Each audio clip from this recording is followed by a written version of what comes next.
Assalamualaikum warahmatullahi wabarakatuh. Selamat pagi anak-anak ibu.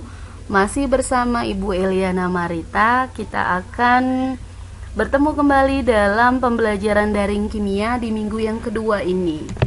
Nah, di minggu yang kedua ini ada beberapa yang ingin ibu sampaikan dengan materi laboratory tools atau alat-alat laboratorium. Jadi di sini ibu akan paparkan ada beberapa alat-alat laboratorium yang sering digunakan untuk menunjang ketercapaian dalam praktikum kimia. Nah, ini dia beberapa alat laboratoriumnya. Yang pertama itu ada labu ukur. Labu ukur, mungkin gambar ini tidak asing untuk kalian. Labu ukur ini digunakan dalam proses pengenceran suatu larutan. Jadi nanti di dalam praktikum ada larutan yang konsentrasinya tinggi. Sementara kita ingin konsentrasi larutan tersebut diencerkan, maka diencerkan adalah penambahan dengan air atau dengan suatu pelarut. Disinilah kita membutuhkan labu ukur. Dan labu ukur ini juga dibutuhkan untuk menyiapkan suatu larutan standar. Kemudian ada Erlenmeyer. Nah, Erlenmeyer di sini sama seperti labu ukur, ada beberapa ukurannya. Ada mulai dari Erlenmeyer, katakanlah ada yang mulai dari 25 mili sampai ada yang 1 liter atau 2 liter. Nah, di sini Erlenmeyer ini fungsi paling utamanya itu adalah untuk mencampur bahan-bahan analisa, untuk menampung larutan dan juga untuk melakukan titrasi. Ini dia beberapa contoh Erlenmeyer beserta ukurannya. Kemudian ada corong. Corong sama seperti dalam kehidupan sehari-hari. Corong itu digunakan untuk memindahkan suatu larutan dari satu wadah ke wadah yang lain. Begitu juga dalam praktikum kimia, penggunaan corong itu untuk memasukkan suatu zat atau memindahkannya dari satu tempat ke tempat yang lain. Kemudian ada gelas ukur. Nih, gelas ukur untuk mengukur volume larutan. Nah, hanya saja untuk ketelitian gelas ukur lebih kurang teliti dibandingkan dengan pipet volume. Jadi kalau kita butuh ketelitian tingkat tinggi untuk mengukur volume suatu larutan, jangan digunakan gelas ukur, melainkan dengan pipet volume atau pipet ukur. Tapi kalau analisanya tidak begitu akurat atau tidak begitu bergantung pada jumlah zat, oke, kita boleh menggunakan gelas ukur. Kemudian ini selanjutnya ada beker gelas atau gelas kimia. Ini gelas kimia untuk menampung, untuk mengampung dan menyimpan atau membuat larutan juga bisa. Di sini juga ukurannya beraneka ragam ya. Kemudian ada buret. Nih, buret ini dia seperti pipet kaca panjang yang di ujungnya itu ada keran. Jadi fungsi kerannya ini, fungsi keran yang ada di sini nih, untuk diputar agar cairan yang ada di dalam buret ini bisa keluar. Nah, ini digunakan dalam proses titrasi untuk mengukur volume suatu larutan yang ada di dalam buret. Kemudian ada corong pisah, namanya juga corong pisah, berarti dia untuk memisahkan dua larutan yang tidak bercampur.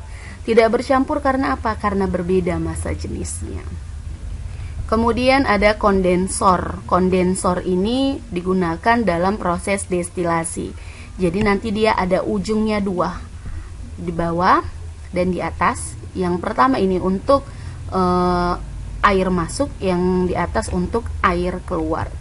Kemudian ada pipet ukur. Pipet ukur itu untuk mengukur volume larutan secara akurat. Nih dia, pipet ukur. Jadi kalau mau teliti banget, kita pakai pipet ukur. Kemudian ada filler atau karet penghisap. Nah, jadi karet penghisap ini akan membantu larutan untuk keluar dari botol misalkan. Maka karet penghisap ini dihubungkan dengan suatu pipet. Ini dia ujung dari karet penghisap. Ini disambungkan pada pipet ukur. Jadi pipet ukurnya kita masukkan ke sini. Maka dia cairan yang ada dalam botol itu akan tersedot gitu ya. Kemudian ada pipet gondok. Bedanya kalau pipet gondok dia bentuknya itu ada seperti gondok atau lebih besar di bagian tengah, dan nanti dia khusus untuk mengambil larutan dengan volume yang sesuai dengan label yang tertera pada bagian yang menggembungnya.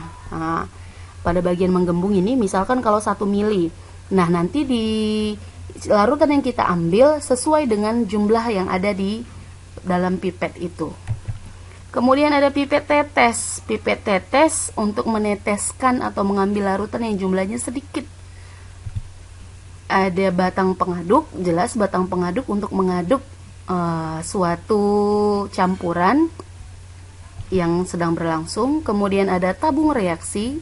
Tabung reaksi untuk mereaksikan 2 atau lebih zat. Ada spatula. Spatula seperti sendok. Nah, tujuan spatula ini fungsinya itu untuk mengambil zat-zat yang berbentuk padatan. Spatula ini juga ada yang terbuat dari bahan plastik ya. Kemudian ada kaca arloji. Kaca arloji ini sebagai penutup saat kita melakukan pemanasan. Kemudian kalau kita mau menimbang suatu padatan, nah kaca arloji ini juga bisa digunakan sebagai bahan atau wadahnya untuk kita bisa menimbang padatan tersebut.